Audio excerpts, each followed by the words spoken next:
Comment vaincre le syndrome de l'imposteur? Comment avoir confiance en vous? Bonjour et bienvenue dans cette vidéo consacrée au syndrome de l'imposteur. Alors, vous vous demanderez peut-être, mais pourquoi cette vidéo? Eh bien, tout simplement parce que le syndrome de l'imposteur est un syndrome auquel j'étais particulièrement confrontée récemment, que ce soit dans mon cas ou dans le cas de mon entourage, donc d'autres photographes et entrepreneurs de ma connaissance. J'ai également rédigé un article récemment à ce sujet et j'ai vraiment vu qu'il y avait un besoin. Parce que chacun de notre côté, on pense ne pas être assez bien, ne pas être à la hauteur, ne pas avoir les compétences, ne pas être qualifié. Et chacun dans notre coin, on se stresse, on a peur, on se dévalorise.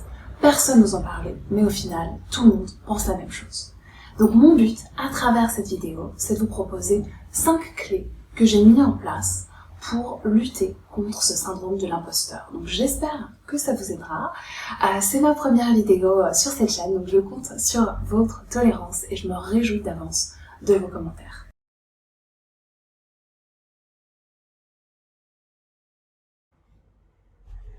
Vous vous êtes déjà senti nul, illégitime, moins bien que les autres, pas à la hauteur.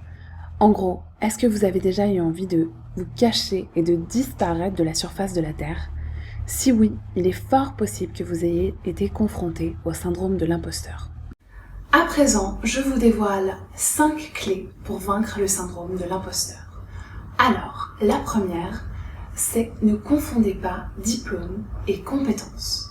Pourquoi cette clé? Tout simplement parce qu'en fait, le syndrome de l'imposteur frappe particulièrement les personnes dans le cadre d'une reconversion professionnelle. Évidemment, étant donné que dans le monde actuel, on a tendance à penser qu'il faut un bachelor, un diplôme, un brevet, un doctorat, et j'en passe, pour avoir des compétences. C'est-à-dire qu'un diplôme, c'est certifiant, ça valide des compétences, des acquis, et que sans diplôme, on n'a pas de compétences. C'est vrai et c'est faux. C'est faux tout simplement parce qu'il existe une multitude de moyens de se former à l'heure actuelle, que ce soit à travers des vidéos YouTube, des podcasts, des formations en ligne, des livres, des cours privés, et j'en passe. Donc vous pouvez totalement être compétent et être formé sur un sujet sans avoir de diplôme. Donc ne laissez personne remettre en question vos compétences sous prétexte que vous n'avez pas de diplôme. Deuxième point, célébrez vos succès.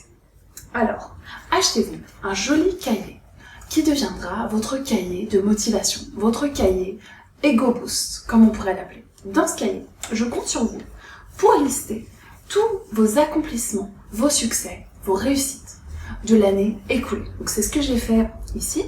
Et ensuite, pour chaque réussite, allez vous acheter un cadeau. C'est-à-dire, trouvez pour chaque réussite un cadeau, une récompense, quelque chose qui vous fait plaisir. Donc tout à l'heure j'ai parlé d'acheter un cadeau, ce n'était peut-être pas le terme exact. Vous pouvez en fait tout simplement faire quelque chose qui vous fait plaisir. Cela peut être monétaire, mais cela peut également ne pas l'être. Donc vous pourriez prendre un bain, aller voir un coucher du soleil, faire une balade dans la nature, et j'en passe. L'idée c'est vraiment tout simplement de vous récompenser pour valider ces réussites, valider ces accomplissements. Clé numéro 3, félicitez-vous tous les jours.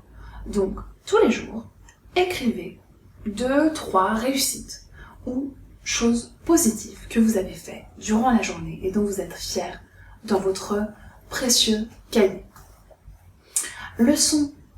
Clé numéro 4, faites participer votre entourage. Donc, demandez à votre entourage de citer 2-3 de vos forces.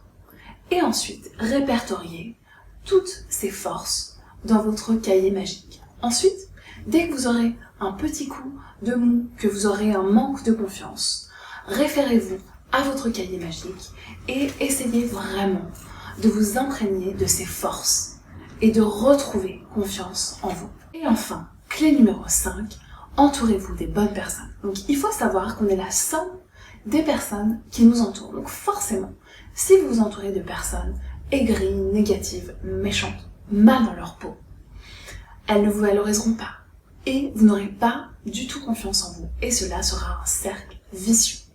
Donc au contraire, essayez vraiment de vous entourer de personnes bienveillantes dans l'échange, dans le partage. Donc cela ne veut pas dire de ne pas accepter la critique, évidemment sachant qu'il existe, que la critique peut être positive, mais évitez simplement les personnes qui sont foncièrement méchantes et négatives. Ça sera vraiment très important en fait dans votre parcours de confiance en vous et pour vraiment ne pas vous laisser avoir par ce syndrome de l'imposteur. Alors j'espère que cette vidéo vous a plu, c'était la première vidéo de ma chaîne, donc n'hésitez pas à me laisser des commentaires, à me dire ce que vous en avez pensé. Et je vous donne rendez-vous très bientôt dans toute une sélection de vidéos sur plusieurs sujets. Ensemble, on va cuisiner, je vous partagerai également des astuces sur la photographie culinaire et plein d'autres vidéos sur différents sujets qui ont quand même toujours attrait à la nourriture, la photographie culinaire ou alors la notion d'entrepreneuriat, de développement personnel. Rendez-vous très bientôt dans un nouvel épisode de My Sweet Podcast où j'aurai le plaisir d'accueillir une thérapeute et ensemble, nous parlerons de certaines techniques de méditation qui vont vous aider également à vaincre ce syndrome de l'imposteur. Avant de vous laisser, j'ai encore une dernière bonne nouvelle pour vous, un petit cadeau. Vous êtes libre de recevoir gratuitement mon e-book gratuit de plus de 45 pages qui vous dévoilera comment agrandir votre communauté sur Instagram. J'espère que cette vidéo vous a plu et à bientôt pour une prochaine vidéo.